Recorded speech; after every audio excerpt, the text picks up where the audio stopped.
আসসালামু আলাইকুম ওয়া রাহমাতুল্লাহ। আমাদের আলোচনা ছিল যে প্রতিটা মানুষ পৃথিবী থেকে যাওয়াটা যেন সুন্দর হয়। যারা ভিন্ন ধর্মী আছে তারা মনে করে যে হিন্দু ধর্মের উপরেই মৃত্যুবরণ করলে তাদের জন্য স্বর্গ আছে।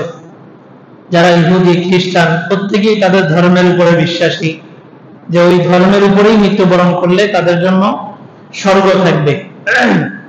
তারা বলে স্বর্গ, আর ইসলামের পরিভাষায় বলা হয় জান্নাত।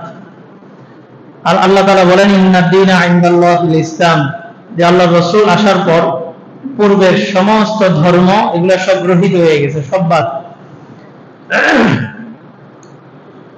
আল্লাহ তাআলা বলেন যে ওয়ালা তামুতুন্না ইল্লা ওয়া আনতুম মুসলিমুন, যে তোমরা শুধুমাত্র মুসলমান হয়েই আমার কাছে আসতে হবে, অন্য কোন ধর্মের অনুসারী হয়ে আসা যাবে না।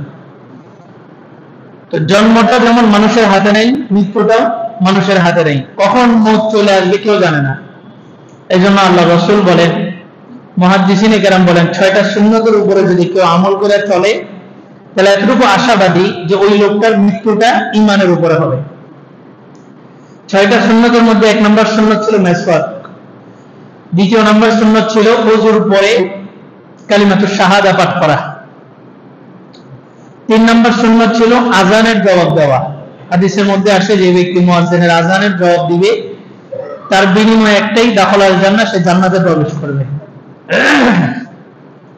4 নম্বর কোরআনের একটা দোয়া আছে সূরা আলে ইমরানের প্রথম পৃষ্ঠার শেষের আয়াত, 3 নম্বর পারা 9 নম্বর পৃষ্ঠার শেষের আয়াত।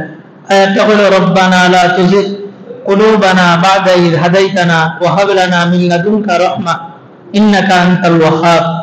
এই দোয়াটা আরবি পারলে আরবি বলা, না হয় বাংলাটা বলা।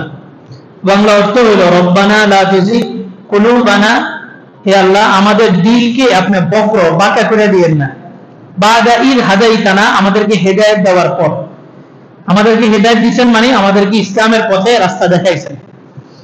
হে আল্লাহ আমাদেরকে ইসলামের পথে আসার পরে আমাদের দিলটাকে বাঁকা করে দিয়েন না। ওয়া হাব লানা মিন লাদুনকা রাহমা, আর আপনার পক্ষ থেকে আমাদেরকে রহমত দান করেন।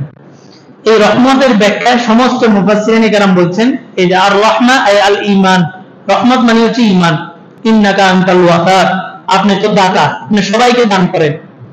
তাহলে দোয়াটা আরবিতেই পড়ার চেষ্টা করেন, আমার সাথে একটু বলেন রব্বানা লা তুযিগ কুলুবানা বা'দা ইয হাদাইতানা ওয়া হাব লানা মিন লাদুনকা রাহমা ইন্নাকা আনতাল ওয়াহ্হাব।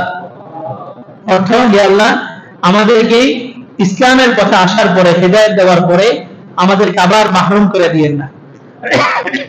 ইবলিস বিতাড়িত হয়েছে কখন? ইবলিস পৃথিবীর মধ্যে সবচেয়ে বড় আবেদ ছিল, এত ইবাদত করছে যে পৃথিবীর 4 আঙ্গুল সমপরিমাণ জায়গা কোথাও খালি নেই যে ইবলিস সিজদা দেয় নাই, এত সিজদা দিছে। আর এত বড় আলেম ছিল যে ফেরেশতাদেরকে 13 লক্ষ বছর ইসলাহি বয়ান করছে ইবলিস। আর আল্লাহ এত নৈকট্যতম মাখলুক ছিল যে আরশে আজিমের নিচে থাকতো, তখনও জিবরাইল, ইসরাফিল, মিকাইল, আজরাইল তখনও বড় বড় ফেরেশতা হল নাই। তখন ইবলিস আল্লাহ তাআলার সবচেয়ে কাছের ছিল, কিন্তু মাহরুম হয়েছে কেন? অহংকারের কারণে। আর কখন মাহরুম হয়েছে? সবচেয়ে বড় আবেদ ছিল, সবচেয়ে বড় আলেম ছিল। এই জন্য আমি 5 ওয়াক্ত নামাজ পড়ি, আমি আলেম, আমি এই, আমি এটা ওইটা, এটা আমার গ্যারান্টি না। বরঞ্চ যখন মানুষ দ্বীনের কাজের মধ্যে লিপ্ত হয় তখন তাকে শয়তান বেশি ধোঁকা দেয়। আর যেই লোকটা দ্বীনের বেশি কাজ করে আল্লাহ তার মধ্যে সামান্য অহংকার দেখলে তাকে মাহরুম করে দেয়। এক শাইখুল হাদিস পড়াইছে লম্বা সময়, এক খ্রিস্টান মেয়ের প্রলোভনে পড়া সে শুকর পর্যন্ত চড়াইছে ঈমান ত্যাগ করে। এই জন্য কার কোন অবস্থায় কি হয়ে যায় বলা যায় না। এই জন্য সবসময় আল্লাহর কাছে দোয়া করা যে আল্লাহ আপনি আমাদেরকে ইসলামের পথে আনছেন, আমরা নিজের চেষ্টায় আসি নাই, আমাদেরকে ইসলাম মুসলমানের ঘরে জন্ম দিয়েছেন, ইসলামের উপরে আনছেন, হেদায়েত দিয়েছেন।